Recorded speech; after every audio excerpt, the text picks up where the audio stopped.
Right ఇక details చూసినట్టయితే America జాతీయ ఎన్నికలు సమీపిస్తోంది. ప్రపంచమంతా ఈ ఎన్నికల కోసం ఆసక్తిగా ఎదురు చూస్తోంది. నవంబర్ 5న ఎన్నికలు జరుగుతాయి. అమెరికా అధ్యక్ష పదవికి రిపబ్లికన్ పార్టీ నుంచి డొనాల్డ్ ట్రంప్, డెమోక్రటిక్ పార్టీ నుంచి కమలా హారిస్ పోటీ పడుతున్నారు. ఇద్దరు హోరాహోరీగా ప్రచారం చేస్తున్నారు. అమెరికన్ ప్రజలను ఆకట్టుకునేందుకు వాగ్దానాలు గుప్పిస్తున్నారు. ఎన్నికలు సమీపిస్తున్న వేళ అమెరికా ప్రజలు ఎవరి వైపు ఉన్నారు అన్న ఆసక్తి సర్వత్రా కనిపిస్తోంది. ఇంతకీ అమెరికా ప్రజలు ట్రంప్ వైపు ఉన్నారా, కమలా హారిస్ వైపు మొగ్గు చూపుతున్నారా? అమెరికా ప్రజల నాడి ఏంటి?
రైట్ ఇక ఇదే అంశానికి సంబంధించి మరింత సమాచారం మా సెంట్రల్ డెస్క్ ఇన్ఛార్జ్ శ్రీశైలం చెప్తారు. శ్రీశైలం చెప్పండి.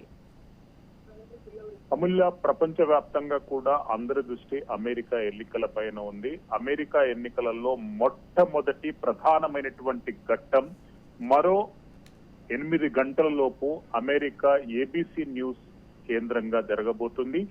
అధ్యక్ష పోటీకి పడేటటువంటి ఇద్దరు ఎమాహెమి అధ్యక్ష అభ్యర్థులు ఒకరినొకరు ముందు పడి డిబేట్ లో పాల్గొనేటటువంటి అవకాశం ఉంది.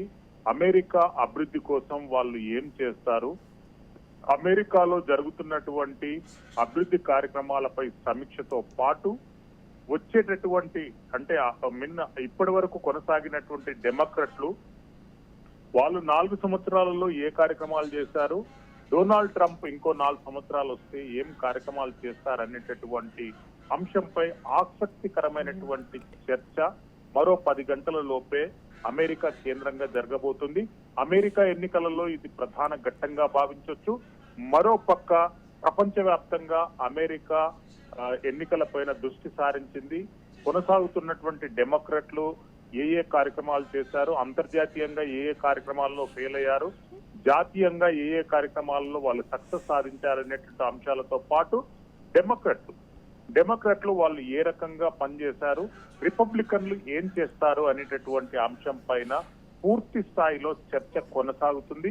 తాజాగా ఇప్పుడు ప్రస్తుతం కొనసాగుతున్నటువంటి కమలా హారిస్ డెమోక్రాట్ పార్టీ అభ్యర్థిగా బరిలో దిగుతుంది. గతంలో జో బైడెన్ తనకు ఏజ్ రీత్యా కానివ్వండి, ఇతర అంశాల రీత్యా కానివ్వండి, జో బైడెన్ ను తప్పించి డెమోక్రాట్ల అభ్యర్థిగా మన భారత సంతతికి చెందినటువంటి కమలా హారిస్ ను అధ్యక్ష అభ్యర్థిగా ఎన్నుకున్నారు.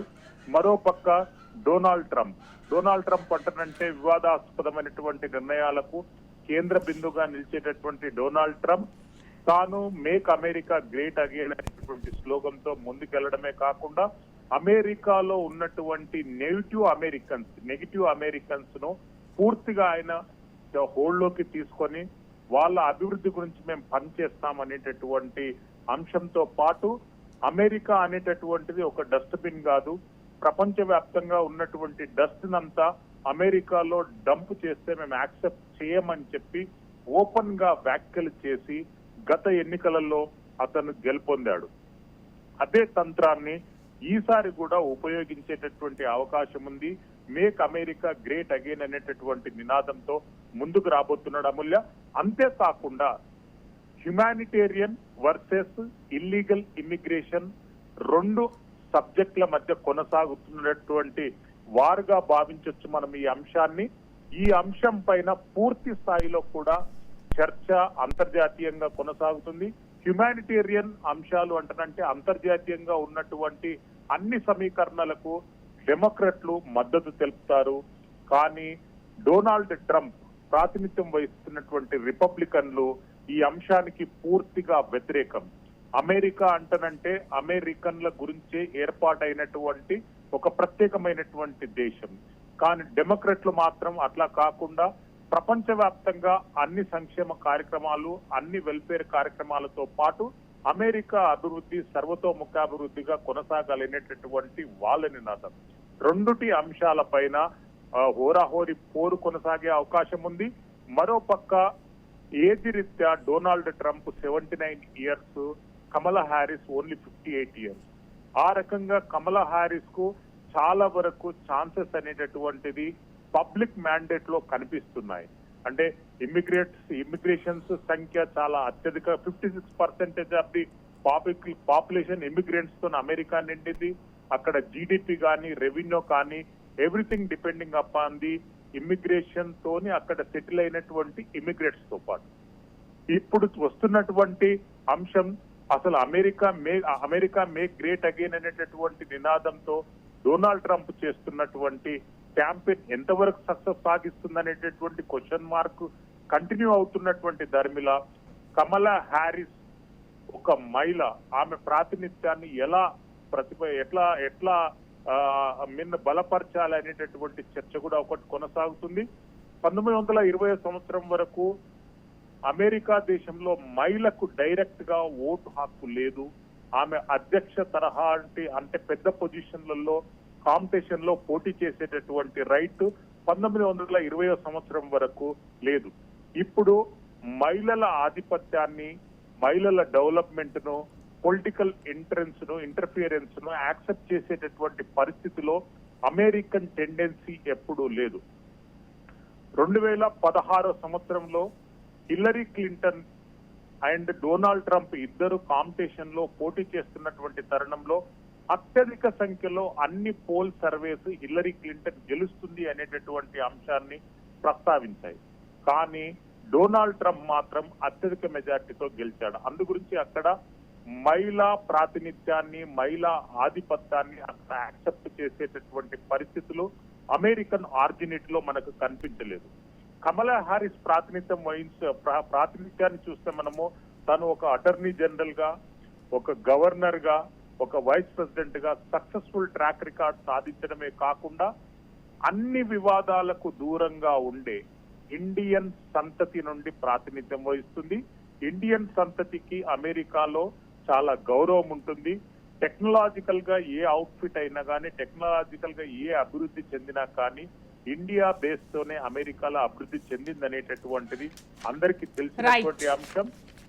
ఈ సమీకరణలకి సక్సెస్ఫుల్ సాధిస్తే హిల్లరీ కమలా హారిస్ గెలిచేటటువంటి అవకాశాలు స్పష్టంగా కనిపిస్తున్నాయి. Right, thank you for the update Srisailam గారు.